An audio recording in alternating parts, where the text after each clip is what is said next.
আজকে আমাদের press conference plus joining আছে। এখানে উপস্থিত আছেন আমাদের প্রাক্তন প্রদেশ কংগ্রেস সভাপতি এবং প্রাক্তন বিরোধী দলনেতা সুদীপ রায় বর্মন মহোদয় আছেন, আমাদের কংগ্রেসের প্রাক্তন ওয়ার্কিং প্রেসিডেন্ট প্রাক্তন বিধায়ক আশিস সাহা মহোদয় এবং আছেন লক্ষ্মীনাথ মহোদয়া, ওয়ার্কিং প্রেসিডেন্ট সুশান্ত সমেত সবাই আছেন। আমি শুরুতে জাস্ট ইন্টারেক্টলি আমি কয়েকটা কথা বলবো, তারপর আশিসবাবু বলবেন, সুদীপবাবু বলবেন। আপনারা জানেন এবং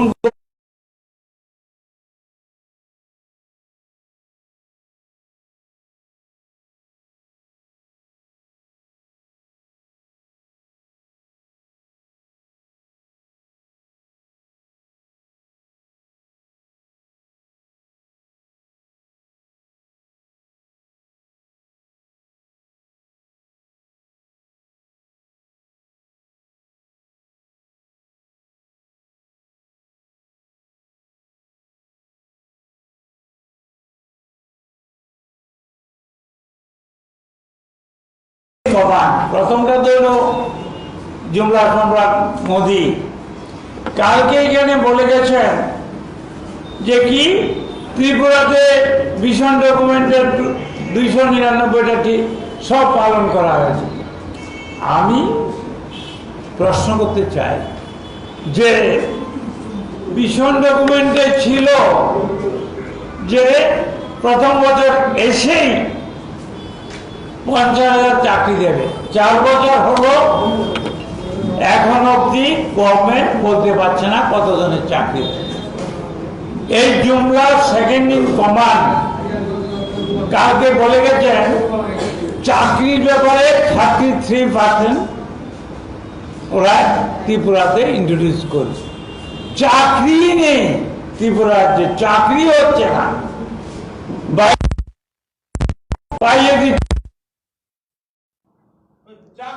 বাইরের লোকদের কন্ট্রাক্ট দিচ্ছে আর বলছে 30%। ওরা যাওয়ার সময় তো হয়ে গেছে।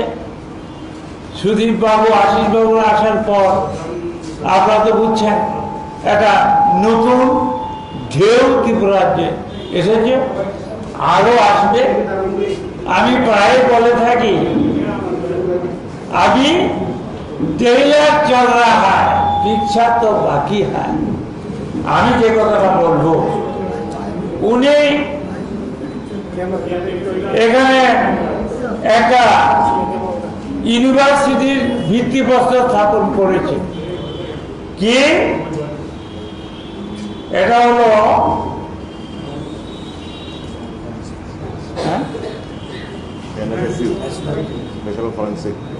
ন্যাশনাল ফরেন্সিক একটা ইউনিভার্সিটি, সায়েন্স ইউনিভার্সিটি লিখেছিল কোনটা, ন্যাশনাল সায়েন্স ফরেন্সিক ইউনিভার্সিটি। উনি এটা ভিত্তিক প্রস্তাব স্থাপন করেছেন, কিন্তু বলে দিচ্ছি এটার উদ্বোধন হবে by Congress, not by BJP. আমরা বলে দিচ্ছি ওরা 2023-এ বিজেপি মুছে যাবে ত্রিপুরা রাজ্য থেকে। তারপরে একটা জায়গায় বলতে গিয়ে উনি বলেছেন 4,000 ছাত্র পড়বে। আবার জুমলাবাদ বলছেন কি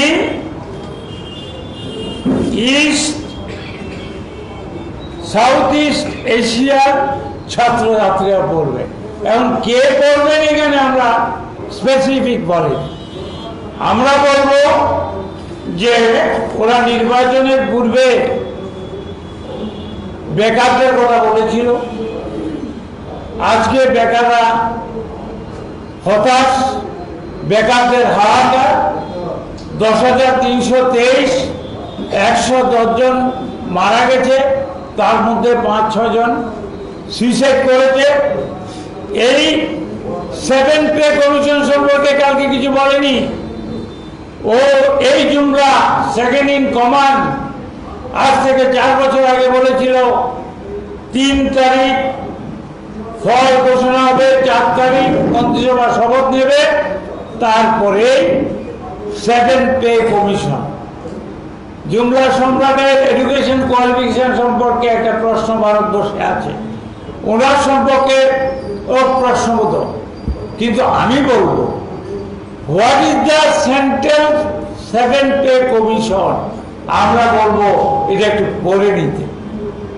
ফিটমেন্ট ফ্যাক্টরে অনলি 0.32 দিয়েছিল। আমি আর বেশি কিছু বাড়াতে চাই না। আমি বলবো যে কালকে এই জুমলা সেকেন্ড ইন কমান্ড ত্রিপুরাতে এসে যা বলেছে এটাও জুমলা, এবং ওরা নির্বাচনের আগে অনেক কিছু বলবে, ওইগুলিও জুমলা, এবং জুমলাবাদদের থেকে ত্রিপুরাবাসী অনেক দূরে সরে গেছে। 95% লোক চায় এই জুমলা সম্রাটের ডেপুটি ডাইরেক্টর বিপ্লব ক্ষমতা থেকে চ্যুত হোক। ধন্যবাদ।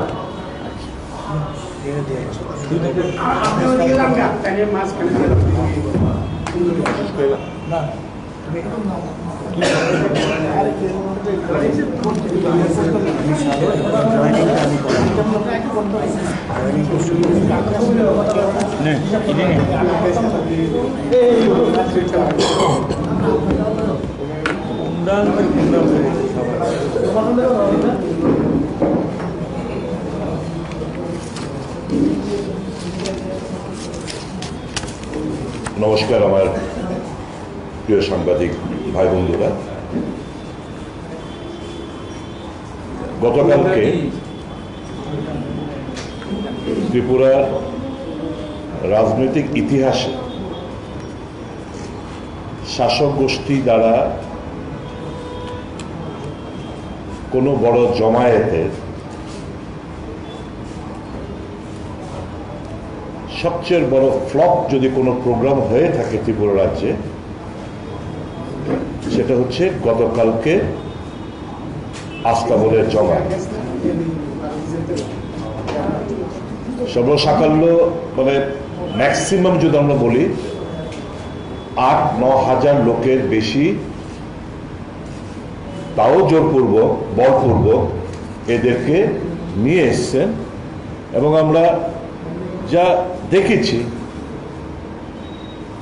বাস খালি,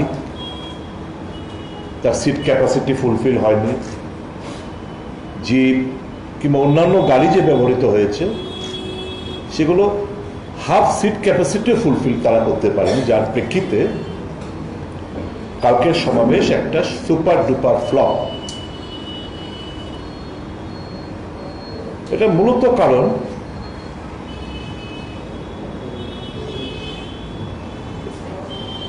এবং এটাও হতো না যদি এর আগের দিন এক্সিট পোল নামে যে একটা প্রহসন ভারতবর্ষের বুকে বড় বড় চ্যানেলগুলো যা এখানে পরিবেশিত করেছে, এই 8-9 হাজার সংখ্যাটা হতো না যদি এর আগের দিন এই জিনিসগুলো না দেখানো হতো। এর থেকে পরিষ্কার প্রমাণ যে ত্রিপুরা রাজ্যের মানুষ বিজেপি নামক অশুভ, এবং এরপর যারা সাংবাদিক বন্ধুরা মাঠ কাভার করেছেন,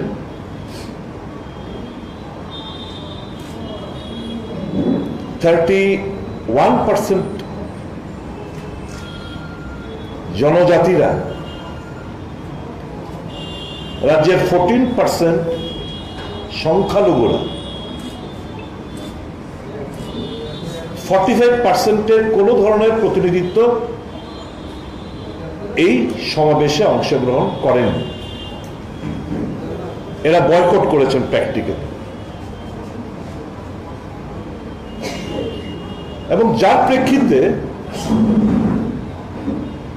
অমিত শাহ বক্তব্যের মধ্যে কিংবা অন্যান্য যারা বক্তব্য রেখেছেন কোথাও এডিসি নিয়ে একটি শব্দ ওনারা উচ্চারণ করেন।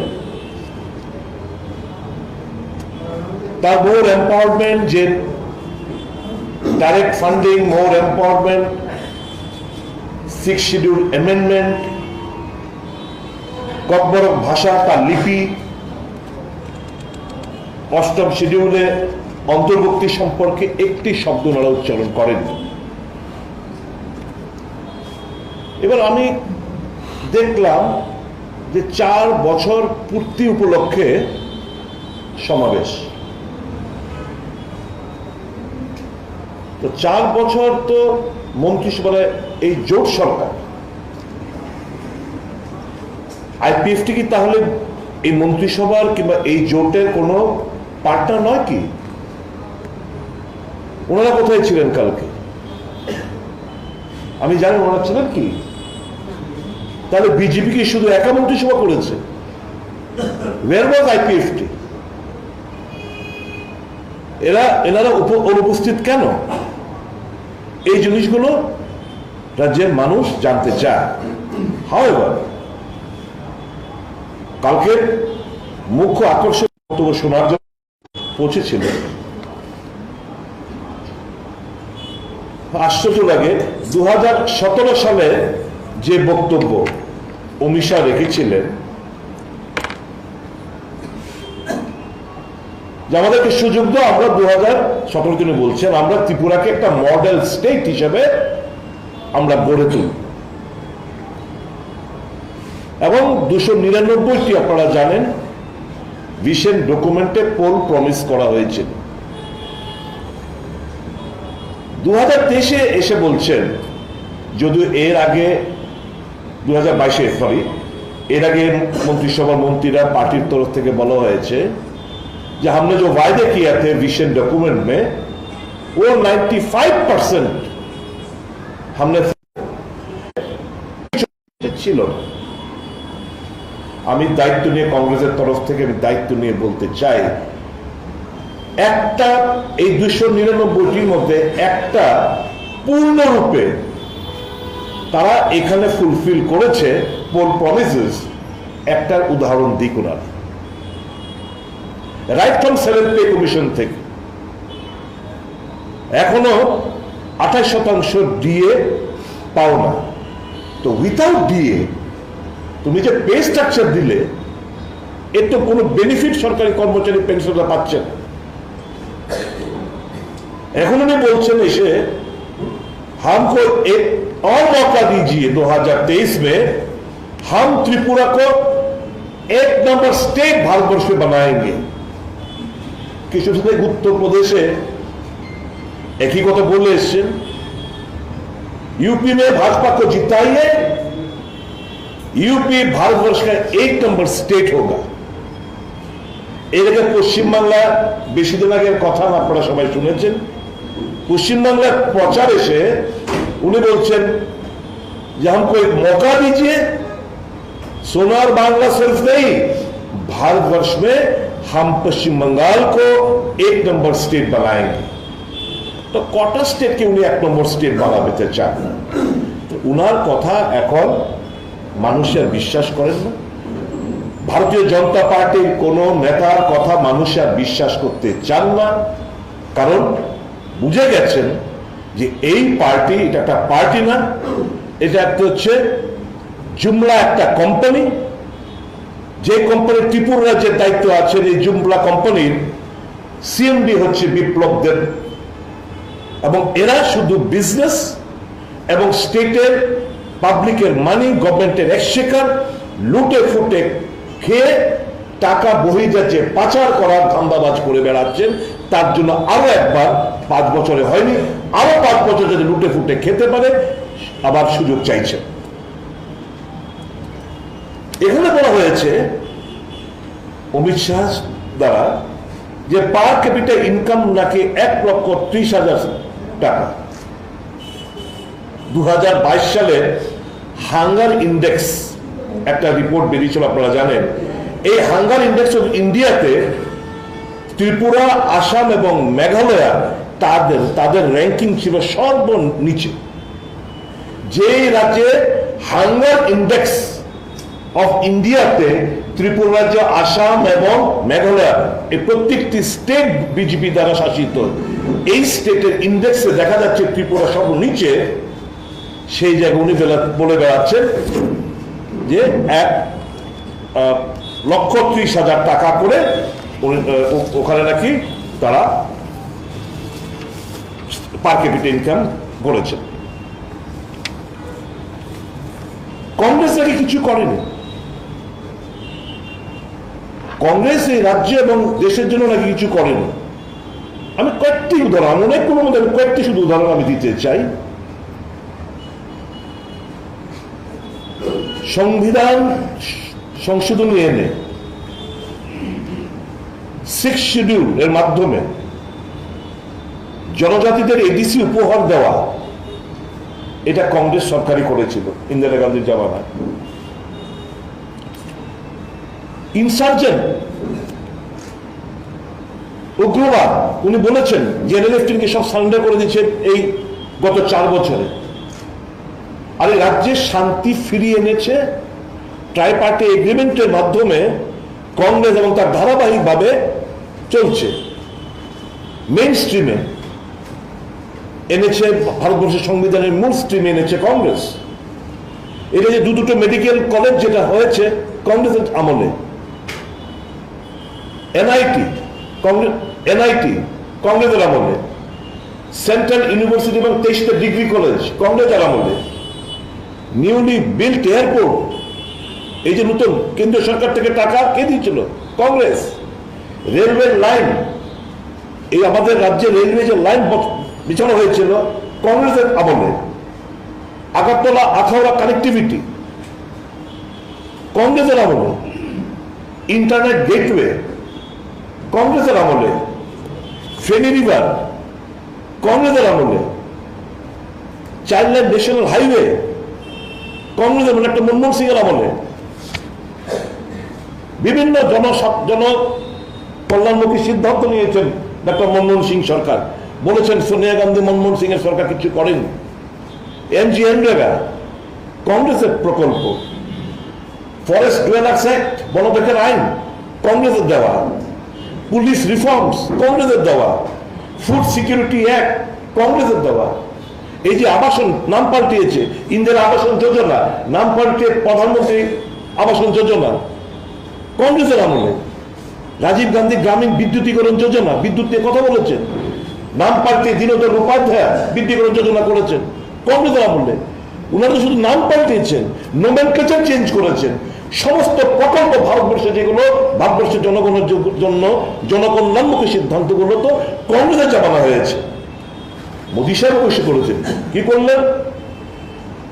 উনি মানুষের পার্সোনাল লাইফ ইনভেস্ট করেছেন। ফোনে আড়ি পাতা হচ্ছে সারা দেশ জুড়ে।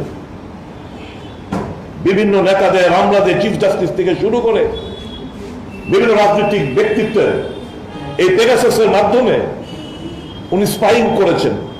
ফোন লাইন আড়ি পাতা করা হয়েছে। কমিউনাল পলিটিক্সকে বিভাজনের রাজনীতিকে মদত দিয়েছেন, আস্কারা দিয়েছেন, ফলস প্রপাগান্ডা করেছেন। মানুষের আবেগকে, ভাবাবেগকে নির্বাচনে বৈতরণী পার হওয়ার জন্য, কাজে লাগানোর জন্য বালাকোটের মতো কনকর্টেড স্টোরিজ আমাদের শুনতে হয়েছে। এই তথ্য পেয়েছে, কে কি খাবে, কে কি পড়বে, এই নিয়ে ঝগড়া বাঁধিয়েছেন বিভিন্ন কমিউনিটির মধ্যে। এছাড়া কি করতে পেরেছেন উনি? এই রাজ্যে করোনার কথা, ভাই और बहनों हाथ उठाओ, टीका किन्होंने लिया? আমি জিজ্ঞেস করতে পারি না যে মুখ্যমন্ত্রীর দেওয়া যে প্রতিশ্রুতি যে করোনাতে যারা মারা যাবেন 10 লক্ষ টাকা করে দেওয়া হবে, এই আজকে প্রেসপিট থেকে আমি জানতে পারি না এই 10 লক্ষ টাকা কজন পেয়েছে। এটা শুধু ওনার বক্তব্য না, এটা আইসিএ কভার করেছেন। আইসিএ ডক্টর প্রেস রিলিজের মাধ্যমে কভার করেছেন। সমস্ত আমার কাছে সব আছে, সমস্ত মিডিয়া পত্রিকা সবাই দেখেছেন। এই 10 লক্ষ টাকা কজন পেয়েছেন, কারা পেয়েছেন আমরা জিজ্ঞেস করতে চাই। উনি বলেছেন, অমিত শাহ বলেছেন যে কৃষকদের জন্য কি ত্রিপুরা থেকে ট্রেনও চলছে। আমি কোন ট্রেনটা ত্রিপুরার জন্য কৃষকদের জন্য চলছে, তার নাম, ট্রেনের নাম এবং কটার সময় চলে, এটা আমরা জানতে চাই। কাঁঠাল, আনারস, সুপারি এক্সপোর্ট হচ্ছে রাজ্য থেকে। এর মাধ্যমে কত টাকা রাজস্ব আদায় হয়েছে, টাকাটা কোথায় জমা পড়েছে, তার কোয়ান্টাম কি, দয়া করে রাজ্য সরকার জানালে রাজ্যবাসী উপকৃত হবে। উনি বলেছেন যে 33% রিজার্ভেশন, অনেকগুলো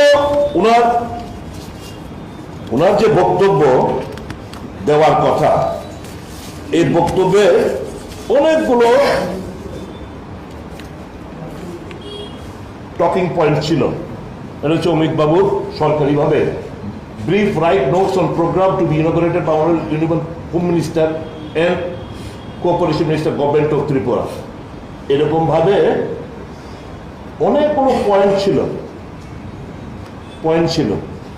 উনি বলেননি, is not my paper, this is the paper being prepared by the government of Tripura handed over to the union home minister. কোথায় বাকিগুলো কেন উচ্চারিত হলো না? এই যে 33% কি উনি বলেছেন, কি আছে এতে? providing 33% reservation in all state government jobs and outsourced manpower in future vacancies. Future vacancies বলতে it's a vague term.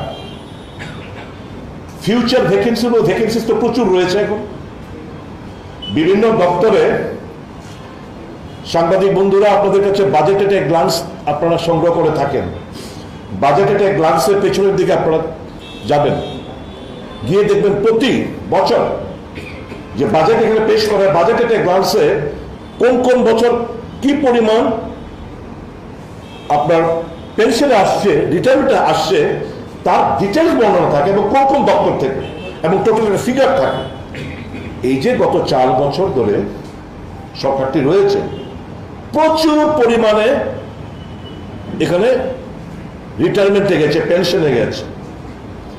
এখন নিয়ম হচ্ছে 1 বছরের মধ্যে এই যারা পেনশনে যাবে, এই পোস্টগুলো 1 বছর অব্দি তার মেয়াদ থাকবে, জীবিত থাকবে। 1 বছর পর এই পদগুলো অ্যাবলিশ হয়ে যাচ্ছে।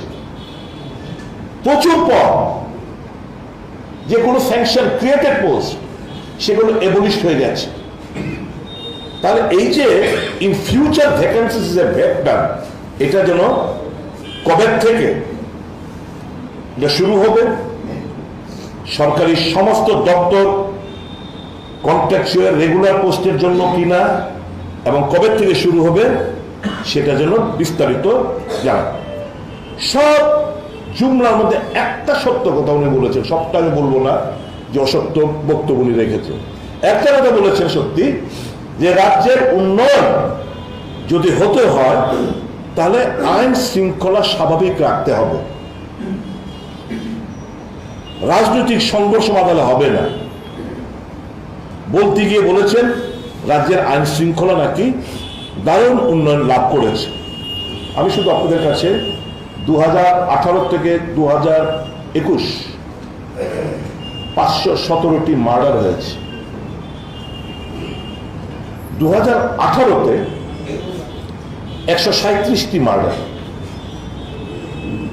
2019-এ 144টি মার্ডার, 2020-তে 114টি মার্ডার, 2021-এ 122টি মার্ডার। প্রতিদিন রাজনৈতিক সংঘর্ষ, প্রতিহিংসা পরায়ণ হয়ে যারা বিরোধী রাজনৈতিক দল করেন, তাদের বাড়ি হামলা হুজ্জুতি চালিয়ে যাচ্ছে। তারপরেও বলছেন যে রাজনৈতিক কোনো সংঘর্ষ নেই, কাজে উন্নয়ন সুন্দরভাবে হয়ে যাচ্ছে, মানুষের সম্পত্তি নষ্ট হচ্ছে। এটা ইকোনমির উপর দারুণভাবে প্রভাব পড়ে। প্রতিদিন কোথাও না কোথাও হামলা হুজ্জুতি ঘটনা করছে, বাড়ি ভাঙছে, গাড়ি ভাঙছে, দোকান ভাঙছে, লুটপাট চালাচ্ছে, জোর করে বলপূর্বক টাকা আদায় করছে। তো এই জিনিসগুলো হরদম হয়ে যাচ্ছে, অথচ উনি বলে বেড়াচ্ছেন যে রাজ্যের আইন শৃঙ্খলা নাকি খুব স্বাভাবিক ওনারা রেখেছেন। তো এই পরিস্থিতির প্রেক্ষিতে রাজ্যবাসী ভারতীয় জনতা পার্টি তাদের আসল নগ্ন চেহারাটা উপলব্ধি করতেছেন এবং সমস্ত অংশের মানুষ গতকালকে সমাবেশকে প্রত্যাখ্যান করেছেন। কারণ এখন নির্বাচন এসছে, এখন অনেক ধরনের প্রতিশ্রুতি দেবে, যার মধ্যে কোনো ফিনান্সিয়াল কোনো অ্যাপ্রুভাল থাকবে না।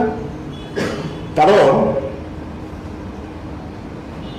আমাদের, আমি একটা শুধু উদাহরণ দিয়ে বলছি বোঝার জন্য, যেগুলো মন্ত্রিসভার অধিকাংশ মুখিয়ার থেকে আরম্ভ করে এই সিএমডি থেকে আরম্ভ করে কেউ উপলব্ধি করার নেই। উপলব্ধি হতে হবে আমাদের টাকাটা কোত্থেকে। আমাদের হচ্ছে রাজ্যের রাজস্ব আদায় একটা সার্টেন পার্সেন্ট, এখন বোধহয় একটু বেড়ে 19-20% হয়তো বা হয়েছে, হ্যাঁ, এই 18% আমাদের রাজস্ব আদায়, বাকিটা আমাদের কেন্দ্রীয় সরকার উপর নির্ভর হতে হয়। কিভাবে আসে টাকাটা? Government project, schemes, central CSS, central sponsored schemes টাকা আসে। আর যে কোনো একটা প্রজেক্ট যদি তার ডিপিআর পাঠানো হয়, তার ভায়াবিলিটি দেখে টাকাটা মঞ্জুরি করা হয় সেন্ট্রাল গভর্নমেন্টকে।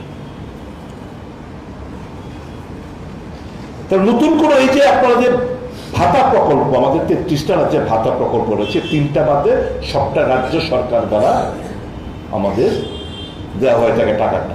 3টা হচ্ছে সেন্ট্রাল গভর্নমেন্টের ইয়ে, তাও 90:10। আর বাকি সবটাই, বাকি 30টা আমাদের রাজ্যের এই রাজস্ব আদায় থেকে দেওয়া হচ্ছে। এখন তো নির্বাচনের আগে, মাস 2 আগে অমনি করে, কারণ জুমলা পার্টি তো অমনি করে ঘোষণা দিতে পারে যে 2000 টাকা করে আমরা ত্রিপুরা সরকার এই যে ভাতা পাবকদের মজুরি বৃদ্ধি করা হলো, কোনো ঘোষণা দিতেই পারে, 1-2-3 মাস হয়তো বা দিতেও পারে, কিন্তু আলটিমেটলি এটা দেওয়া সম্ভবপর হবে না, এটা সাস্টেনেবল না। বিকজ রাজ্যের রাজস্ব আদায়ের সঙ্গে এটা তো আমার রাজ্যের টাকা, রাজস্ব আদায় থেকে এই টাকাটা দেওয়া হচ্ছে। ওই 30টি ভাতা প্রকল্প, 33টার মধ্যে 30টা ভাতা প্রকল্প, আমার এটা দিতে গেলে আমার আরো ট্যাক্সও বসাতে হবে বিভিন্ন ভাবে, যেটা কোন অবস্থাতে রাজ্যের জনগণ মেনে নেবে না। আর বাকি হলো সেন্ট্রাল স্পন্সর স্কিম। আর কি আর টাকাটা আসে এখন, আগে যেমন আগের সরকার, মানে সরকারকে ইউপিএ সরকার থাকাকালীন প্ল্যানিং কমিশন প্রতি বছর টাকা দিত, এখন সেই টাকাটা নেই। এখন প্ল্যানিং কমিশন উঠিয়ে দিয়ে নীতি সুপারিশ করা ছাড়া কিছু নেই, তাদের টাকা দেওয়ার অধিকার নেই। যেটা দিয়ে আগে সরকার কাজ করতে পারত মনমোহন সিং সরকার থাকাকালীন, এই ছোট ছোট রাজ্যগুলো যার রাজস্ব আদায় খুব লিমিটেড, তখন এই প্ল্যানিং কমিশনের অর্থ দিয়ে আমাদের রাজ্যের নানা ধরনের উন্নয়ন সম্ভব ছিল।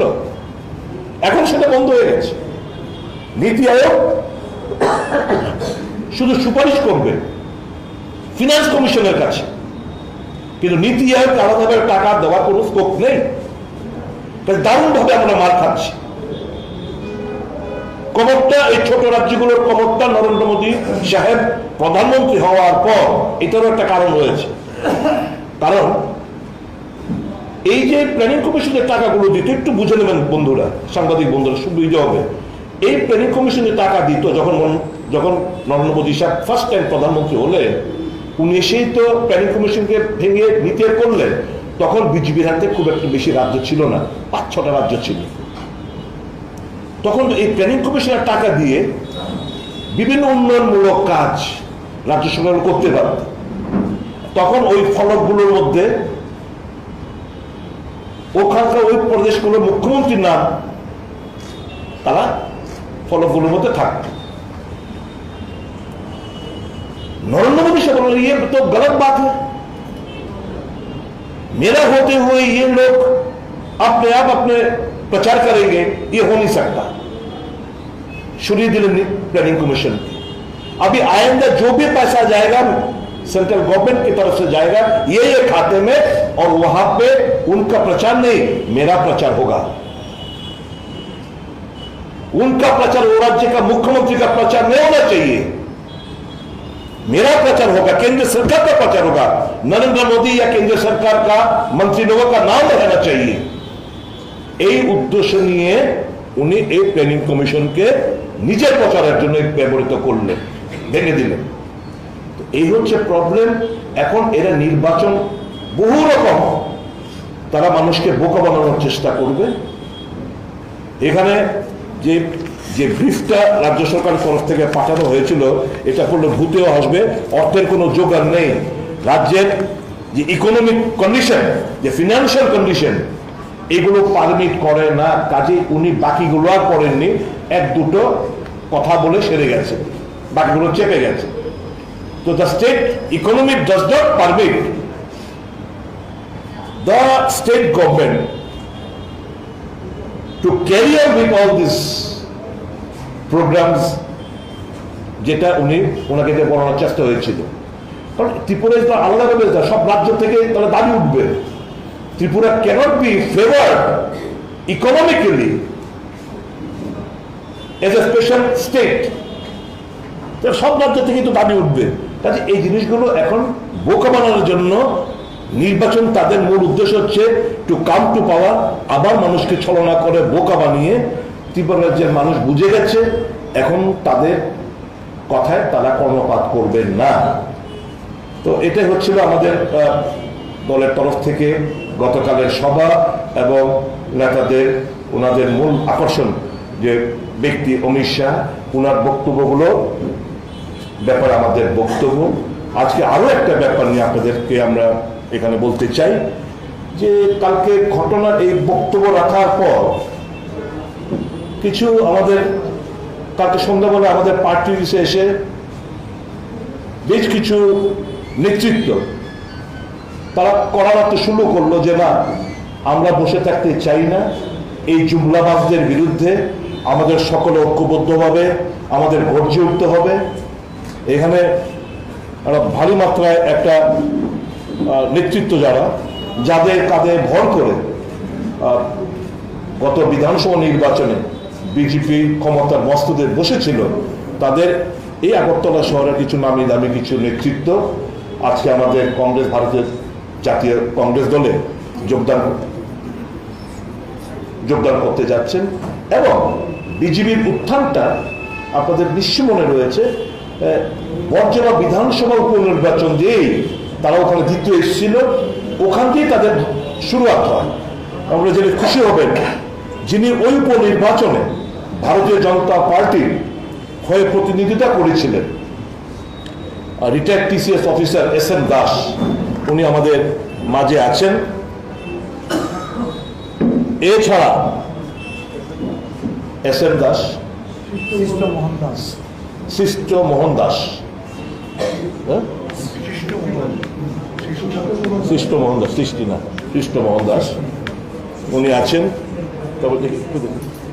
তারপরে আছেন আমাদের পঞ্চায়েত সমিতির প্রধান ছিলেন শর্মিলা হালদার, শ্যামল পাল, আমাদের গত নির্বাচনের প্রতিনিধি রতন দাস, আমাদের এদিকে আসুন সুব্রতবাবু,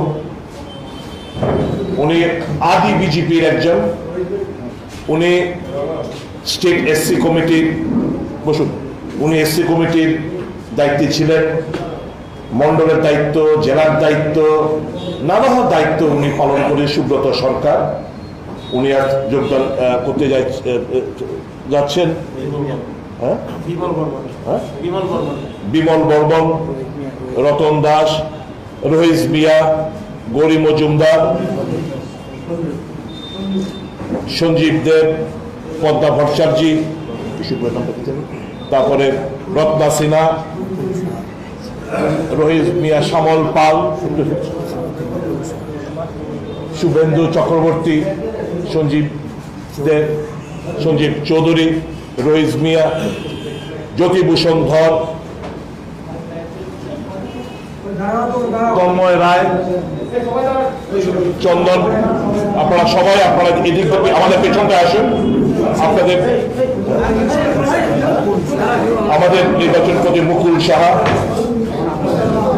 আপনারা সবাই যারা যোগদান করবেন এদিকে আসুন, আমাদের পেছনটায় আসুন। মানিক লোক,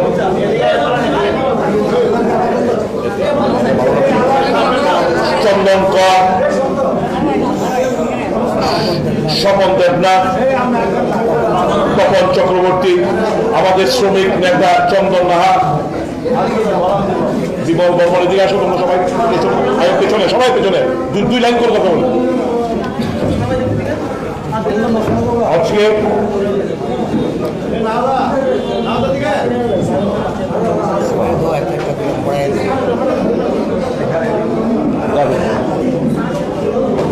আমাদের দলে বরণ করবেন প্রথমেই প্রাক্তন প্রদেশ কংগ্রেস সভাপতি শ্রী গোপাল চন্দ্র রায়কে অনুরোধ করব।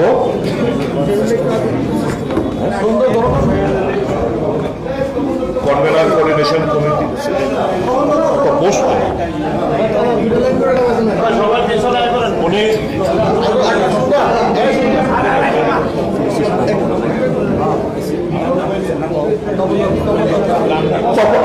এবং তপন দত্ত, সুব্রত দত্ত, এক্স কাউন্সিলর হিম্মত সিং রাবত এবং গোপাল চন্দ্র রায় সাহেবকে বলবো, অনুরোধ করবো এস এম দাস মহাশয়কে দলে বরণ করার জন্য।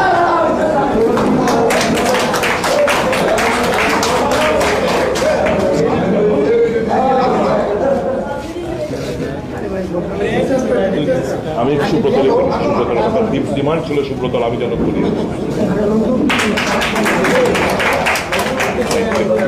আশিস ভাই করো, তুমি করো, তুমি একটা সাইড লোকে বেশি, তুমি মহিলারা দাও তখন কই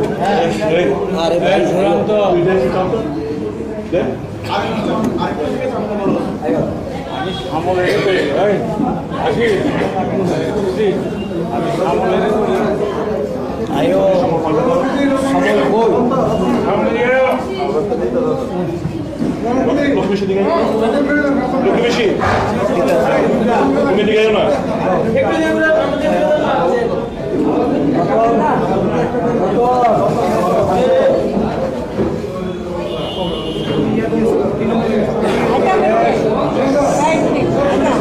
আয় না তুমি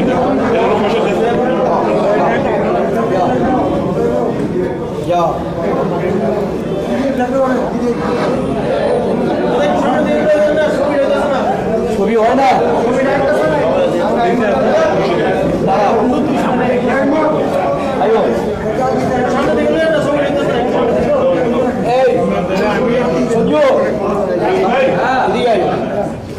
ছবি পাইতেছে না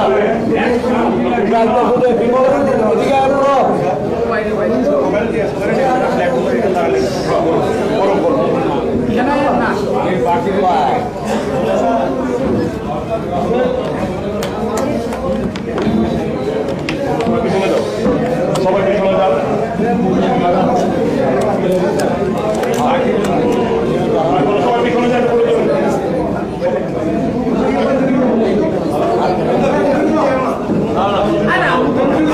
এবার সবাই গোপাল বাবু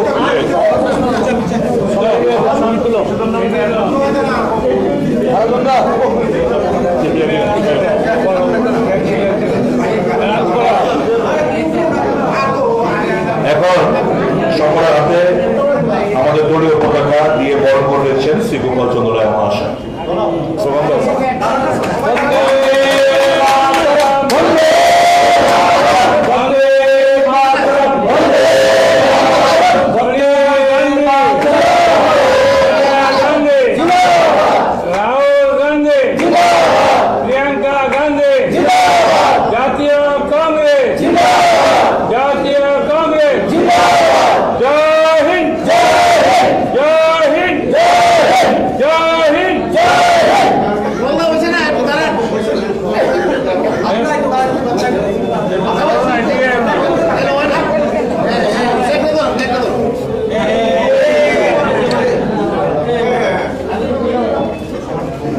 আপনাদের কোনো প্রশ্ন টশ্ন থাকলে কইতে পারেন।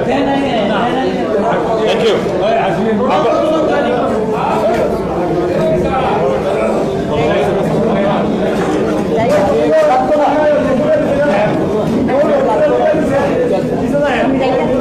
এরা যদি কেউ কিছু প্রশ্ন করে বলুন।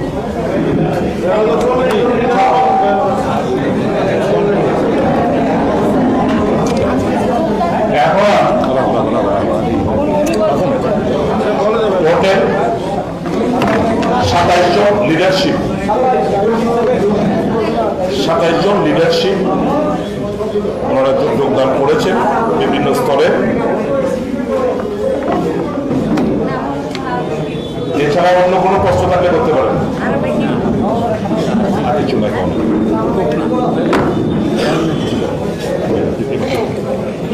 এখন আমি Ashis Saha, chairman joining committee, coordination committee থেকে ওনাকে চেয়ারম্যান করা হয়েছে। উনি কনক্লুড বক্তব্য রাখবেন।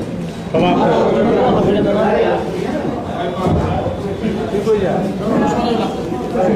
সমাবেত সাংবাদিক বন্ধুদের স্বাগত জানাই। আজকে এই ভারতীয় জনতা পার্টি সহ অন্যান্য দলে কাজ করছিল, তারা অনেকেই এসে যোগদান করেছে।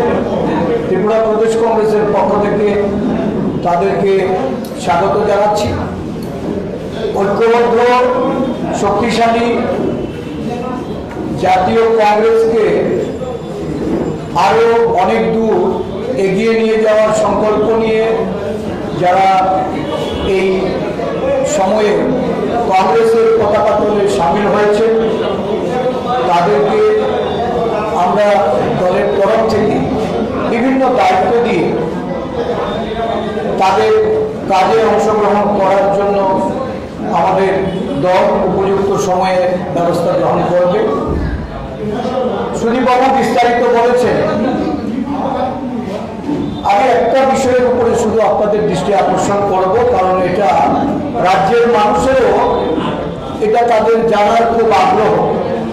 এখানে গতকালকে যখন দেশের স্বরাষ্ট্রমন্ত্রী অমিত শাহজি এখানে এসেছেন, কালকের দিনটি ছিল আন্তর্জাতিক নারী দিবস।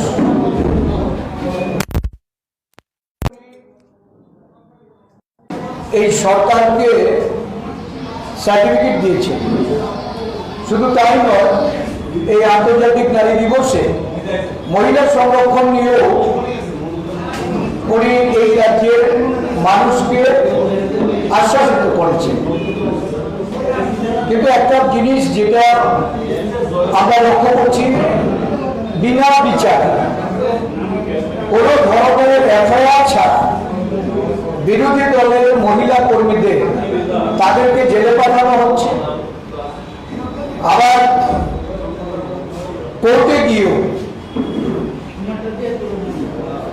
অলিন্দ থেকে যখন অন্যায়ভাবে হস্তক্ষেপ করা হয়, তাদের এগেইনস্টে কোনো স্পেসিফিক মামলায় কোন ধরনের নির্দিষ্ট সেকশন প্রয়োগ না করেও তাদেরকে জামিন দেওয়া হচ্ছে না, তাদেরকে জেলে প্রেরণ করা হচ্ছে। আবার অপরদিকে আরেকটা জিনিস, এটা সবাই আপনারা নজর রেখেছেন, কালকে এই আস্তাবল ময়দানের যে জনসভার সঞ্চালিকা ছিলেন, এই সঞ্চালিকা মহোদয়া বিগত কিছুদিন আগেও দুটি সংবাদপত্র অফিসে হামলা, বিরোধী দলের অফিসগুলিতে অগ্নিসংযোগ সহ হামলার ঘটনা, যাকে অভিযুক্ত করে মামলা করা হয়েছে। গত কয়েকদিন আগে এই কংগ্রেস ভবনে আক্রমণের জন্য যার বিরুদ্ধে মামলা দেওয়া হয়েছে, দেশের স্বরাষ্ট্রমন্ত্রীর মঞ্চ আলো করে ওই মহিলা কিভাবে সঞ্চালিকার ভূমিকা পালন করে, এই রাজ্যের মানুষ হতবাক। একটা নন ভেরিয়েবল ওয়ারেন্ট, যার বিরুদ্ধে, যাকে গ্রেপ্তার করে জেলে সুপার্দ করার কথা রাজ্যের আরক্ষা প্রশাসন লক্ষ্য করল যে একজন দেশের স্বরাষ্ট্রমন্ত্রী জনসভার সঞ্চালিকার ভূমিকা উনি পালন করে যাচ্ছেন। কেন তাকে গ্রেপ্তার করা হলো না? কোথায় থেকে আইনের শাসন? যে আইনের শাসনের কথা বলে জনসাধারণের কাছে 5 বছরের জন্য আরো শাসন করার উনি মানুষকে আহ্বান রেখেছেন, সমর্থন জানানোর জন্য উনি আবেদন করেছেন। আজকে এই রাজ্যের আইন শৃঙ্খলা কোন পর্যায়ে গিয়ে ঠেকেছে? বিরোধী দল করলে বাড়ি ঘরে থাকতে পারবে না, ভাঙচুর করা হবে, এমনকি বাড়ির বয়স্ক যিনি পরিবারের সদস্য তাকেও নির্যাতন করা হচ্ছে। জমি মাফিয়া, জমির দালালি একটা প্রতিষ্ঠানের রূপ নিয়েছে। একটা থানায় অভিযোগ জানাতে গেলে সঠিকভাবে অভিযোগ জানাতে পারে না বিরোধী দলের নেতা কর্মীরা। সাধারণ মানুষ অন্যায়ের প্রতিবাদ করে যদি থানায় যান তাহলে তার এই অভিযোগকে সঠিকভাবে লিপিবদ্ধ করার জন্য আরক্ষা প্রশাসন সাহায্য করেন না। এই রাজ্যে নারী দিবসে নারীরা নানাভাবে লাঞ্ছিত, নিপীড়িত, এমনকি তাদের খুনের ঘটনা প্রতিদিন তার কাগজে আমরা দেখতে পাচ্ছি। গতকালকে ওই শেখের কোটে একজন নগ্ন মহিলা পুরানো মৃতদেহ, এটা